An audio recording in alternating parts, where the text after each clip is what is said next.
아니 제가 얘기 들으니까 설 연휴 동안에 역시 네. 강자들은 남다릅니다. 아, 그러니까요. 아주 사장 배가 남천동은 내내 많이- 안 한다면서요? 배가 많이 불렀어요, 여러분. 아, 이게 대기업들이 이렇습니다. 그러니까요. 뭐 뉴스 공장도 안 한다죠? 그러니까 사실은 해도 되거든요, 저는. 네. 근데 저희 이제 PD와 네. 임경빈 작가는 기혼자입니다. 아 그렇군요. 네, 거기에 따라서 가는 거죠. 네. 그 선생님. 저는 상관없습니다. 아, 선생님. 네. 상관없다고 하기엔 지금 눈이 너무 신났는데요. 네, 저는 뭐 쉬니까 좋더라고요. 네. 아니, 저희 경향 TV도 하루도 네. 빠지지 않고 방송을 하고요. 네. 우리 기초자 월드 달리지 않습니까? 아, 지금? 네. 달려야죠. 달립니다. 쉬는 날이 어딨어요, 구멍가게가. 아, 없습니다, 그런 거. 아니 설 연휴에는 헌재도 이제 대신 판정도 문을 안 여는데 어제 이제 빅재미를 선사했습니다. 헌재 대신 판정에서 네. 그 김용현 전 장관과 윤석열 대통령의 티키타카 네. 그리고 오창석 평론가님 어떻게 보셨습니까? 저 일단은 총체적으로는 이제 어제로서 사실 변론기를 종료해도 탄핵은 된다 그런 생각이 좀 들었고 네. 자기 나름대로 이제 방어하려고 했었던 그런 모든 논리가 전부 탄핵 사유가 됐을 것이다라는 생각이 좀 들었습니다. 예를 들면은 280명만 보냈다. 라든지 그러니까요. 네, 당연히 말을 듣지 않을 거라 생각해서 계엄령을 했다든지 계몽령이라든지 여러 가지 주옥 같은 멘트가 사실 이제 하루에 나오기 힘든 그러니까 사실 영화로 치면 천만 영화입니다. 그러니까 한 편의 명대사가 한 번 나오기도 힘든 게 냉정한 현실인데 어제는 명대사가 너무 많이 나왔어요. 아니 어제 댓글 네. 보니까 야 그냥 계엄도 게임이라고 하지 그랬냐 뭐 이런 얘기 하던데 보니까 왜 계엄이라고 부르냐. 네. 그러니까 의원을 요원이라고 이야기하는 네. 데서 와 이건 정말로 바이든 날리면 재미를 좀 보긴 봤네라는 생각이 들고요. 방금 오평님이 말씀 주신 것처럼 명대사가 많았다. 네. 천만 영화다라고 말씀 주시는데 그러기에는 이 수준이 우리 그 거업 같은 그런 영화 평론하는 분들이 클리셰 덩어리다. 이렇게 진부한 대사로는 천만 갈 수 없다라고 평할 네. 것이다. 너무 그리더라고. 왜냐하면 우리는 봉쇄하지 않았고 통제라고 그러니까. 네. 이 말재간에 깜짝 놀라고 말았고요. 그리고 뭐 박주민, 이재명, 한동훈 너가 분명히 고발하지 않았냐. 그랬더니 제가요? 뭐라고 하는 거예요. 아, 그 뻔한 연기에 점수를 높게 드릴 수가 없겠다라는 말씀 드립니다. 아니 그럼에도 불구하고 이제 김용현 전 장관이 어떻게 보면 헌재의 첫 증인이었는데 윤석열 대통령이 본인이 직접 신문도 하면서 뭔가 좀 이렇게 이끌어보려는 네. 자기의 뭔가 파면을 피하려고 하는 듯한 네. 태도를 강력하게 취하긴 했습니다. 태도를 강력하게 취하긴 했지만 그 모든 것들이 이제 탄핵 사유가 될 거라고 저는 보고요. 네. 아니, 몇 번이나 이제 말씀을 드리지만 박근혜 탄핵 당시에 탄핵 사유 중에 세월호 7시간 증명 부분은 사실 이제 탄핵 사유에서 빠졌어요. 그럼 탄핵 사유로 탄핵이 될 수밖에 없었던 이유 중에 검찰이나 어떤 헌법기관, 사정기관에 대해서 수사에 굉장히 미온적이고 불응했었다. 이게 타육 사유에 들어갔고 그게 왜 이유가 되냐? 헌법 질서를 수호할 의지가 없었다. 이게 마지막 그러니까요. 멘트가 네. 아니지 않습니까? 지금 어제 나왔었던 그 모든 행태들은 일단은 박근혜 탄핵 사유에 들어간 거고요. 사실 그게 빠진다 하더라도요. 계엄은 박근혜는 안 했습니다. 아 그렇죠. 예. 네. 그리고 아까 말씀하셨던 이제 봉쇄. 김용현 국방부 장관이 나와서 그 했었던 봉쇄라는 단어, 통제라는 단어는 너무 참신했었던 게 정말 완벽하게 봉쇄했다면 국회의장도 담을 넘어서 들어갈 수 없었다. 아, 그러니까. 네, 네. 완벽한 봉쇄라는 것은 담도 넘을 수 없는 그런 상태다. 자, 이거는 흔히 말해서 작전 실패지. 봉쇄가 아니었다라고 얘기하기에는 너무 좀 쪽팔리지 않나. 아니 그런 생각이 그러면서도 듭니다. 이제 조폭 영화에서 이제 우리 수계를 보호하기 위해서 행동대장이 몸을 바치지 않습니까? 어제 보면은 비상입법기 문건도 내가 만들었다. 국회 내 병력 투입 같은 경우에 대통령은 최소화하라고 했는데 다 내 실수다 이런 거 아닙니까? 지금 보면은 스토리가. 근데 네. 애쓰는 건 잘 알겠어요. 그래서 어떻게든 자신이 몸빵을 하려는 그 마음도 알겠습니다. 그 갸륵한 마음 너무 잘 알겠는데 계속 쭉 보다 보면은 제 표정조차도 그 판사님들의 표정과 비슷해지는 거예요. 앞뒤가 저게 맞나? 계속 앞뒤가 나왔던 이야기들이 계속 자신들이 반박을 해 나가더라고요. 네. 그래서 방금 말씀 주신 것처럼 오늘 당장 결론을 내려도 전혀 문제가 없겠다. 네. 그런 생각이 들더라고요. 저희가 논리적으로 이제 분석을 하면 그러해야 마땅한데 앞서 보면 체포라는 게 우리가 윤석열이 체포가 되면 네. 뭔가 한 페이지가 끝날 것이다. 많은 기대가 있었는데 네네. 보니까 안 끝나요. 그 어떻게 네. 보면 이제 우리가 그 야구 경기에서 마무리 투수가 올라옵니다. 당연히 이제 경기를 정리하는데 갑자기 이제 불을 지른다고 하죠. 갑자기 점수를 내준다거나 이제 블론 세이브라고 정확하게 표현하는데 네. 이렇게 할 때 보통 그 투수에게 작가라는 별명을 불러줍니다. 예전에 이제 롯데자이언츠 임모 선수가 네. 하도 불을 지니까 임작가라는 별명이 있었거든요. 지금 이제 윤작가라고 좀 부르고 싶습니다. 아, 이 끝난 줄 알았는데 새로운 시나리오를 계속해서 양성하고 그러니까 있습니다. 네. 너무 놀라워서 저는 헌법재판소장이 정영식이 9명이었어도 탄핵을 시켰을 것이다. 그런 생각이 들 정도로 지금 이제 계속 나오고 있는데 다시 말씀드리지만 헌법과 법률을 모른다 하더라도 탄핵 사유가 된다라고 말씀을 드렸던 이유는 네. 자 일단 계엄령이 아니라 계몽령이었다라고 얘기하는데 일단 국민을 계몽의 대상으로 생각한다는 것 자체가 정치인으로서의 실격입니다. 장자크 루소야 자기가 지금. 우리 그렇잖아요 지금. 아 계몽주의. 네, 그러니까, 네. 보통은 국민을 섬기겠다. 국민의 공복이 되겠다. 네. 국민의 이제 노예가 되겠다. 뭐 이런 식으로 표현을 쓰는데 갑자기 국민을 계몽시키기 위해 했다. 이런 거 자체가 이미 결격 사유였다라고 생각이 좀 듭니다. 그리고 계몽시키기 위해서 군인을 투입했다. 전 세계 어느 나라 헌법에서도 국민의 계몽하기 위해서 군인을 투입한다는 법은 없습니다. 이런 것만 보더라도 탄핵 사유는 차고 넘친다. 아니 그리고 저는 듭니다. 그분이 계속 이제 외모를 단장하고 지금 심판정에 나오잖아요. 저는 개인적으로는 좀 불쌍하고 측은지심을 얻기 위해서는 옛날 그 수더분한 스타일로 가는 게 나을 것 같은데 왜 이렇게 단장하고 나오는 겁니까 지금 영상 속에서? 그거는 말이죠. 지금 우리 기자님 마음속에 지금 흐트러지셨어요. 그 그래요? 네. 엉덩이 탐정머리가 마음에 와닿으셨나요? 그게 좀 안쓰러워 그런 건 보이던가요? 아니었지만 그래도, 물론 사실 좀 예. 그렇습니다. 그 박근혜 대통령은 늘 항상 세팅되고 완벽한 모습을 보이다가 조금 흐트러진 모습에서 일반 대중들 마음이 아유 이런 마음이 조금 들지 않았습니까? 그런 거를 생각할 여유도 없어요 지금. 우리 윤 선생님은 윤 작가님은 지금 작가 지금 집필하시느라 네. 굉장히 힘드십니다. 그리고 방금 계몽이라는 말씀 주셨는데 네. 국민들에게 경고하기 위함이라는 이야기도 나왔었단 말이에요. 네. 그리고 그 우리 또 윤 작가님이 영어 발음이 상당히 좋으세요. 그래서 시스템을 스크린하기 위해서 팩 야 네. 진짜 그렇게 스크린 하고 싶으셨으면 네. 팩 체크 원하시면 우리 헬마 선생님을 찾아가시는 게 우리 윤 네. 작가님에게 큰 도움 되신다라는 말씀을 전합니다. 아니, 그런데 프리즌 이제- 스크린 하실 거예요. 아마. 네. 아무튼 그분의 작가 윤석열 선생님 때문에 굉장히 흥미로운 장면이 열리기도 하지만 네. 그래도 이제 체포돼도 그 버티고 구속돼도 버티는 그의 정말 은근과 끈기의 모습을 보면서 네. 많은 국민들이 불안한 것도 사실이에요, 솔직히. 저렇게 당당하니까 국민들 입장에서 당연히 이제 불안할 수밖에 없는데 헌법재판소는 저는 이 국면에서 단 한 번도 흔들리지 않은 유일한 기관이라고 저는 생각이 듭니다. 처음부터 시작을 해서 여러 가지 일들이 있었습니다. 지금 이제 최근에 끝난 게 이제 마은혁 재판관을 왜 임명하지 않았느냐? 그렇죠, 네. 라는 이제 우원식 국회의장의 권한쟁의 심판 빨리 끝나지 않았습니까? 임명하겠다는 거거든요.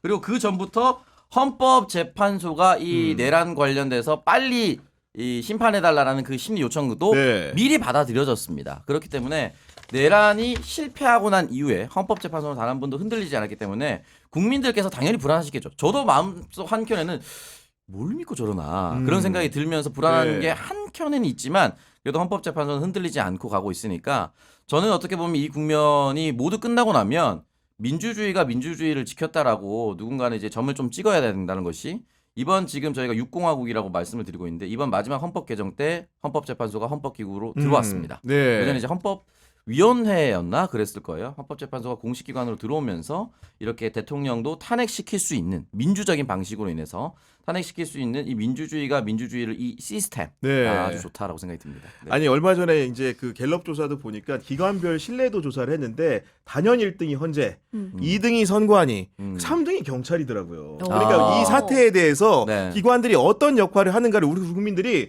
정확히 보고는 있는 것 같습니다. 네. 그렇게 신뢰도가 높은 상황인데도 저는 지금 오늘 여기 오는 길에도 그 플래카드 현수막 보고 정말 깜짝 놀랐거든요. 끊임없이 부정선거에 대해서 이야기를 하더라고요. 그리고 이들이 참 나쁜 버릇이 있는 게 어떻게 이겨낼 수 없는 부정적인 이미지를 갖고 있는 단어는 도리어 상대 진영한테 던집니다.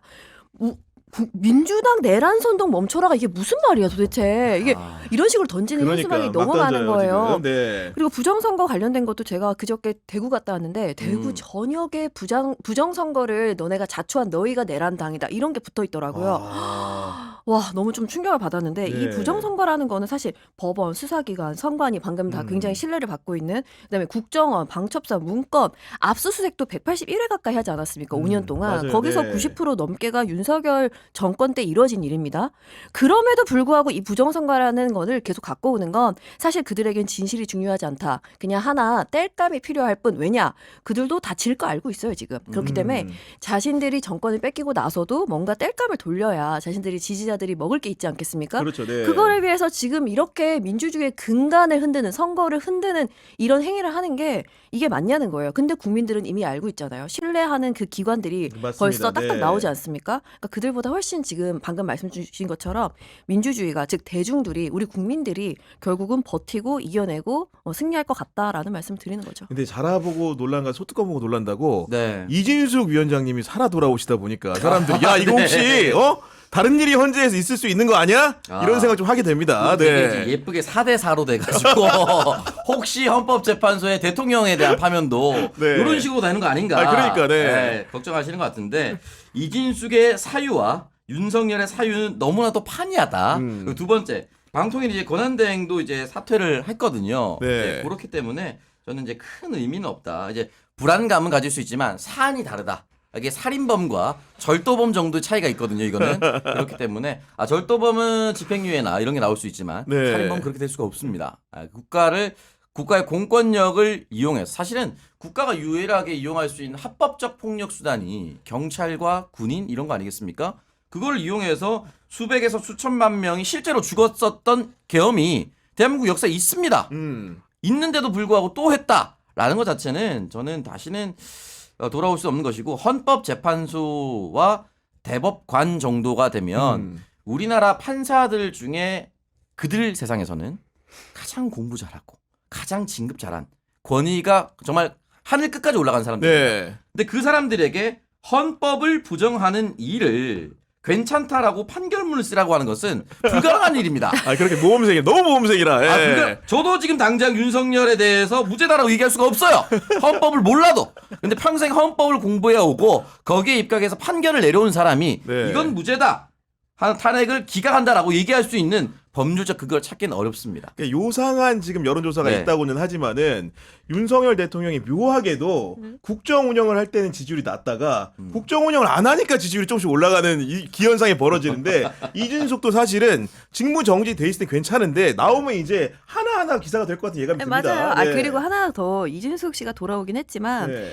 이 지금 헌재 판단으로 돌아온 거 아닙니까? 근데 이들이 되게 웃기더라고요. 이거는 헌재의 판단을 신뢰한다는 거예요. 자 그러면은 윤석열이 탄핵됐을 때는 그때는 또 헌재를 비난할 거 아닙니까? 그렇죠, 네. 그러니까 요거를 잘 봐야 되는데 그래서 희한하네. 헌재가 그럼 판단해줬으면 헌재의 판단에 감사한다 이런 말 분명히 할 거라고 기다리고 있었는데 아주 교묘하게 국민들의 판단에 감사한다는 거예요. 그러면 늦었다 그랬대 그러면서 그죠? 맞습니다. 결정이. 네. 저거 나중에 헌재에 대해서 다시 공격하려고 헌재에 감사한다는 말은 싹 뺐구나. 왜냐면 충분히 할 수 있잖아요. 뭐 법원의 판단에 감사한다 이런 말 할 법도 한데 안 하더라고요. 그래서 여전히 이진숙 씨는 제가 봤을 때는 그게 계속 잊혀지지 않고 기사가 나오면서 훗날 다시 정치판으로 돌아올 것을 도모하시면 네. 되겠다. 그리고 한 가지 더. 많은 분들이 이진숙 씨가 빵만 사 먹었다 생각하시던데 안 됩니다. 이거 놓치시면 안 돼요. 2,200만 원치 법카로 와인도 샀습니다. 잊지 않으셨으면 좋겠습니다. 야, 소믈레이야. 그렇군요. 네. 그러니까 약간 프랑스 약간 네. 좋아하시는 약간 그런 재질입니다. 이제 인사청문회 과정에서 나왔었던 법카 유용이라든지 이해할 수 없는 대전에서 분명히 근무하셨는데 자기 집 근처에서 카드가 결제가 된다든지 이런 놀라운 분신술 같은 것들 있지 않습니까? 그래서 탄핵이 되고 안 되고를 떠나서 추가적으로 이제 고발을 통해서 네. 이걸 좀 밝혀내야 된다. 수사를 해야 되는 부분이죠. 아 당연히 수사를 네. 해야 되는 거고 만약에 이걸 그냥 그대로 내버려두면 앞으로 법카 마음대로 써도 됩니다. 그렇죠. 그렇죠. 네. 그러니까 이거는 법적 정의를 세우기 위해서도 추가적 고발을 해야 되고요. 그래서 정권 교체가 되면 저는 무서운 대통령이 나왔으면 좋겠습니다. 그렇죠. 하나 용서하지 않는 대통령이 맞습니다. 나와야 된다. 근데 뭐 우리가 뭐 법을 어기라고 했습니까? 지킬 거 지키되 딱딱 대 보는 거죠. 뭐 무섭게 뭐 계몽 이런 거 하라는 거 아니지 않습니까? 그렇죠, 있는 네. 법, 있는 제도 이용하여서 틀린 것을 틀렸다, 그른 것을 그르다고 이야기할 수 있는 무서운 대통령 저도 추천합니다. 아 그리고 진짜 인사가 참 중요하다고 저는 계속해서 느끼는데 지금 공수처가 첫 번째 체포 실패하고 나서 판사 출신인 오동훈 공수처장이 굉장히 욕을 많이 먹었습니다. 맞아요. 네. 개인적으로는 욕을 많이 먹을 만했다. 첫 번째 때는. 근데 뭐 이제 두 번째 때 성공했으니까. 근데 원래 오동훈 처장이 임명될 때 첫 번째로 후보로 올라간 사람이 이진숙 대행을 하고 있는 김태규였습니다. 아. 그 만약에 여러분 공수처장이 김태규가 됐다 생각해 야 보십시오. 정말 뜨악하다 그거는. 체포 안 네. 됐습니다. 아 체포 안 됐을 거예요.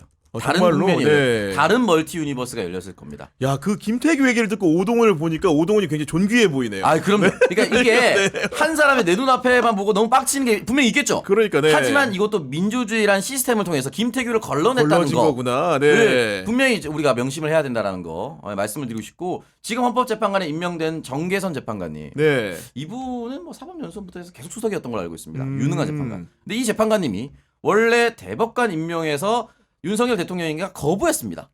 그게 다시 돌아서 헌법재 판소로 왔어요.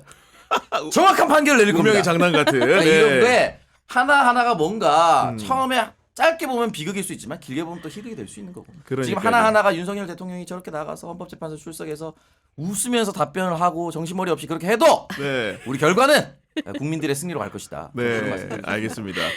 근데 말씀하시죠. 네. 저 김태규 가고 지금 오동훈 공수처장이 왔을 때 정말 우리가 리얼 선녀다, 에인젤이다 이런 말씀을 드리면서 그리고 TV조선과 같은 그런 언론에서 정말 말도 안 돼. 그 5명에서 불판 하나에 고기 좀 먹는 게 뭐 어떻습니까? 와인 2,200만 원짜리 법카 긋는 사람도 있는데 콜키즈에서 와인 좀 마시면 어떻습니까? 그런 무리한 공격을 하는 걸 봤을 때 네. 저렇게까지 쓸데없는 것까지 공격을 한다? 그것도 TV조선이? 라고 하면은 한 번쯤 내가 너무 오동훈 공수처장에게 좀 각박했던 것이 아닌가 마음을 좀 더 열어줘야 되는 것 아닌가라는 생각이 드는 거죠. 네. 그런데 지난주 일요일 상황은 어쨌든 간에 좀 끔찍하긴 했어. 119라고 보통 표현을 하는데 서부지법에 폭도들이 들이닥쳐가지고 정말 위험천만한 장난질을 하고 그렇게 나가지 않았습니까? 네. 네. 그러니까 저는 이게 결국은 여러 가지 생각이 드는데 일단은 강력한 처벌을 분명히 해야 된다라는 거 하나고 두 번째는 이 사람들이 거리로 나올 수 있었던 용기와 뒷배경 무엇인가? 결국은 인터넷에 있는 노 커뮤니티들 그리고 극우 유튜버가 진행하고 있는 유튜브 채널 때문이라고 생각이 들거든요. 네. 그러니까 사람들이 유튜브 채널 뭐 그런 걸 신경 써, 인터넷 글 쓰는 거 뭘 그렇게 신경 써라고 등한시하고 애써 외면하려고 했었던 것이 드디어 네. 거리로 나와서 그들에게 힘을 실어주게 됐습니다. 사실 이게 일본에서 10여 년쯤에 있었던 일들입니다. 거리로 나온 넷 우익이라는 책도 나왔었는데 네드윅. 네. 재특회라고 하면서 제일조선인의 특권을 폐지하자 이런 것들이 있었거든요. 그럼 지금 마찬가지입니다. 뭐 중국인들이 와서 뭐 의료보험을 어쩌고 저쩌고 하니 중국인들이 들어와서 선관위에서 어쩌고 저쩌고 하니 중국인들이 들어가 있느니 와서 뭐 너도 중국인이지 한국말 해봐. 별의별 일들이 지금 다 일어나고 있지 않습니까? 인터넷에서 돌아다니던 그런 일들을 누가 믿겠어라고 했었는데 지금은 그걸 믿고 또는 스스로를 세뇌시키면서 스스로가 리플리가 되면서 이런 것들이 폭도와 폭력까지 나왔습니다. 그러면 네. 여기에서는 저는 분명한 법적 제재를 가해야 더 이상 하지 않는다. 지금 저는 인터넷에 찾아보면 가끔씩 미국에서 90세 나치 활동 전력가 체포 이런 거 나옵니다. 아직도 나와요. 그런 폭력과 야만의 역사를 끝내기 위해서 독일은 아직도 노력하고 있습니다. 저는 이것도 거의 준하게 분명히 잡아가야 된다. 그럼 누군가 또 얘기할 거야. 뭐 민주노총도 폭력 집회하지 않은 다 잡혀가셨습니다. 그러니까 네. 네, 폭력을 사용했었던 집회들은 모두 잡혀갔어. 이거 집회 아닙니다. 민주노총이 서부지법을 가서 불을 지르려고 한다든지 라이터 기름을 들고 와서 불을 지피는 영상들이 잡힌 적이 있습니까? 그런 적이 없었어요. 전산실에 들어가서 뜯고 물 뿌리고 생수통으로 물 뿌리고 이런 거 있었습니까? 창의적이었죠. 없었습니다. 네. 그렇기 때문에 이거는 용인에서는 안 되는 범위로 넘어갔다. 만약에 이게 실제로 막 차민정 나와 사실 차은경이었지만 그 판사를 만약에 실제로 목도했다면 큰일 났죠. 네. 그럼 그 사람들이 어떻게 했을 것 같습니까? 저는 너무 걱정이 되는 거예요. 그런 판사들의 자신의 어떤 그 실제로 불안감이라든지 또 실제로 법원 주변에 그런 사람들이 많대요. 판결 받고 나서 내가 빵에서 나오면 너 가만두지 않겠어.